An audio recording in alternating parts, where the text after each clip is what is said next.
লিঙ্গরাজ মন্দির দর্শন করে যাব। ওই যে দূরে একটা মন্দির আছে, ওই মন্দিরটা দর্শন করতে। ওটার নাম হচ্ছে বাসুদেবা টেম্পল। লিঙ্গরাজ মন্দির থেকে প্রায় 1 কিলোমিটার দূরে রয়েছে। অন্য অন্য মন্দিরে অনেক প্রেসার থাকে, বার করে দিচ্ছিলে বা এই করে দেয়, এখানে কোনো প্রেসার নেই। দাঁড়িয়ে সুস্থভাবে তুমি দেখতে পারবে। লিঙ্গরাজ মন্দিরে আসলে কিন্তু 12 জ্যোতির্লিঙ্গ কমপ্লিট হয়ে যাবে। শুধু লিঙ্গরাজ মন্দিরকে সব থেকে বড় শিবলিঙ্গ বলা হয়। আর পার্কিং এর ব্যবস্থা করা আছে, আমরা পার্কিং এখানে গাড়ি রেখেছি। আর ওইদিকে দূরে 4 চাকার পার্কিং রয়েছে।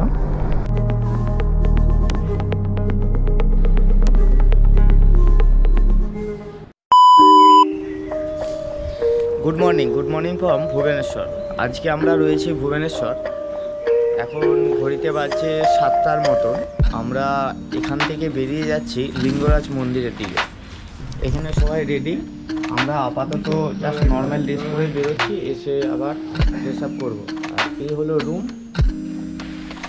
যা ঠান্ডা লাগছিল, ঠান্ডা লাগছিল, তার উপর প্রচণ্ড মশা। যারা আসবে তারা অবশ্যই মশার ওষুধ বা মসকুইটো অয়েল নিয়ে এসো। আপাতত আমরা সবাই রেডি। আমরা বেরিয়ে যাচ্ছি লিঙ্গরাজ মন্দির দর্শন করতে।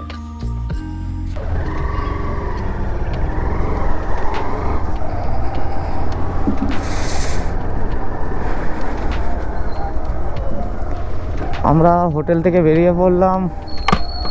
এই আসতে বাচ্চা, আমরা যেখানে রয়েছি সেখান থেকে বেরিয়ে আমরা লিঙ্গরাজ মন্দির দর্শন করতে বেরোচ্ছি।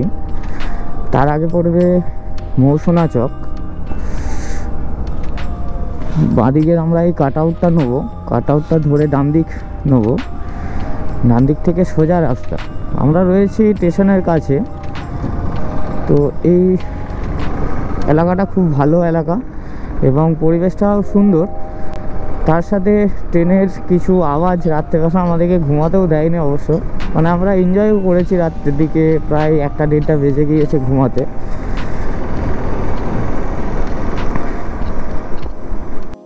তো ধরে আমরা প্রায় 6 কিলোমিটার আসার পর এই ডান দিকে একটা টার্নিং পেয়েছি।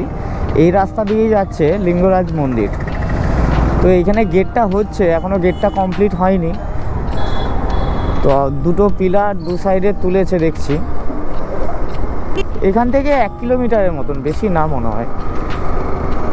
আমাদের হোটেল থেকে 6 কিলোমিটার ছিল। এত দূর তো আমরা 6 কিলোমিটার চলেই এসেছি, প্রায় 6 কিলোমিটার। পৌঁছে গিয়েছি লিঙ্গরাজ মন্দির। ওই দূরে যেটা ধ্বজাটা দেখতে পাচ্ছ সেটাই লিঙ্গরাজ মন্দির। আর এখানটা কাজ চলছে, মনে হচ্ছে মন্দিরের আরেকটা অংশ বাড়ানো হচ্ছে। এখানে পার্কিংয়ের ব্যবস্থা করা আছে, আমরা পার্কিং এখানে গাড়ি রেখেছি। আর ওইদিকে দূরে 4 চাকার পার্কিং রয়েছে। চলো আমরা মন্দির দর্শন করে নিই। আর এখানেও ছোট ছোট কিছু মন্দির রয়েছে। যে মন্দিরটা হচ্ছে তোমার পুরনো, অনেক পুরনো যুগের মন্দির। খুব সুন্দর লাগছে। পুরনো যুগের পাথরের মন্দির এমনিই দেখতে সুন্দর হয়, সেটা পুরনো হলেও আর কি নতুন, এখনও সেই নতুনই রয়েছে। এটা যদি ঠিকঠাকভাবে রং করে বা আবার যদি চুন সুরকি দিয়ে বর্ডার দিয়ে দেয় তাহলে আবার নতুনই হয়ে যাবে। পুরী এরকম অজস্র মন্দির রয়েছে, ছোট ছোট, দেখে শেষ করা যাবে না এত মন্দির। অবশ্য ভুবনেশ্বরেও প্রচুর রয়েছে। জোরে বল, শুনতে পাবো না। দর্শন খুবই সুন্দর হয়েছে। এখানে কোনো প্রেসার নেই। অন্য অন্য মন্দিরে অনেক প্রেসার থাকে, বার করে দিচ্ছিলে বা এই করে দেয়, এখানে কোনো প্রেসার নেই। দাঁড়িয়ে সুস্থভাবে তুমি দেখতে পারবে এবং ভালো মতো পুজোও দিতে পারবে। তবে লিঙ্গরাজ মন্দিরে আসলে কিন্তু 12 জ্যোতির্লিঙ্গ কমপ্লিট হয়ে যাবে। শুধু একজন বাদে মহাকালেশ্বরকে আমি দেখতে পেলাম না, মানে আছে কিন্তু আমরা খুঁজে পাইনি, হয়তো হ্যাঁ থাকবে। হ্যাঁ হ্যাঁ, এর জন্য লিঙ্গরাজ মন্দিরকে সব থেকে বড় শিবলিঙ্গ বলা হয়। আর শিবলিঙ্গটাও অনেক বড় ছিল। শিবলিঙ্গ সাইজ অনেকটা বড়, মানে সবার থেকে বড়। মানে রাউন্ডে যেটা আছে, হ্যাঁ রাউন্ড যেটা আছে এটা অনেকটা বড়। বাবা শুধু মাথায় দর্শন করতে পারবে।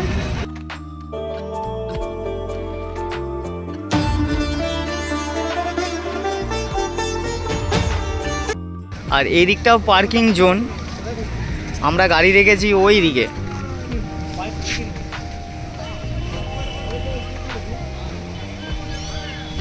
লিঙ্গরাজ মন্দির দর্শন করে যাব।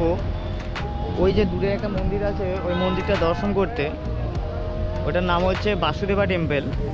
লিঙ্গরাজ মন্দির থেকে প্রায় 1 কিলোমিটার দূরে রয়েছে। লিঙ্গরাজ মন্দিরের ভেতরে ফোন, ক্যামেরা, জুতো এবং চামড়ার বেল্ট অ্যালাউ নেই। মন্দিরের সামনেই রয়েছে লোকার রুম, ওইখানে সবকিছু জমা রেখে তারপরেই মন্দিরে প্রবেশ করতে হবে।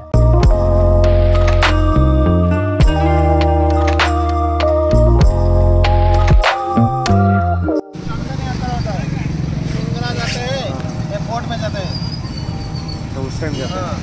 बोट में जाके वहाँ अंदर में 21 दिन तक चलता है शाम को। तो बोट में घूमेंगे, फिर वहाँ में चंदन लगाएंगे पूरा सबको या फिर जो ठाकुर है लिंगराज, उनका एक चलती प्रतिमा है पीतल का, वो यहाँ पे 21 दिन तक चलता है चंदन यात्रा। इसी टाइम बोट में जाते हैं। सब लोग जा सकते हैं? नहीं, पंडित जी सब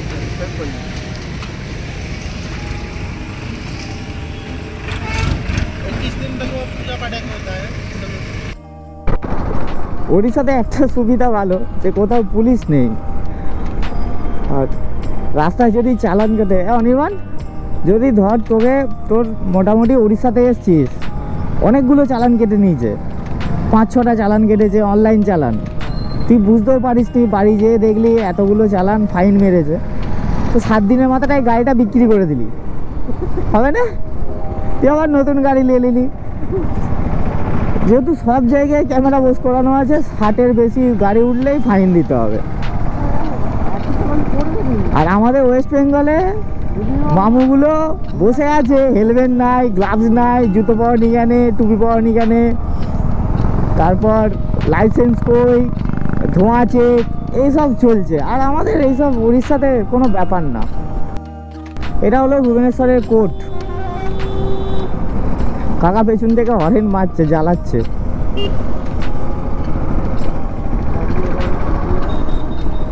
উপায়টা ভালো বললুম তো, উড়িষ্যাতে চলে আয়, দিয়ে নতুন গাড়ি নিয়ে আসবি, দিয়ে 7 দিনের মাথায় বিক্রি করে দিবি। এত ফাইন মারবি যাতে যে কিনবে সেও ভাবে তোকে কোথায় রাখবে। হ্যাঁ,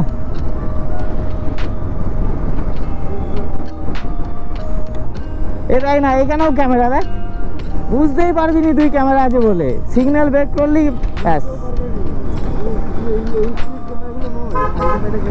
সাইডেও ক্যামেরা আছে, এইটা না, এইগুলো স্পিড ক্যামেরা দেখ।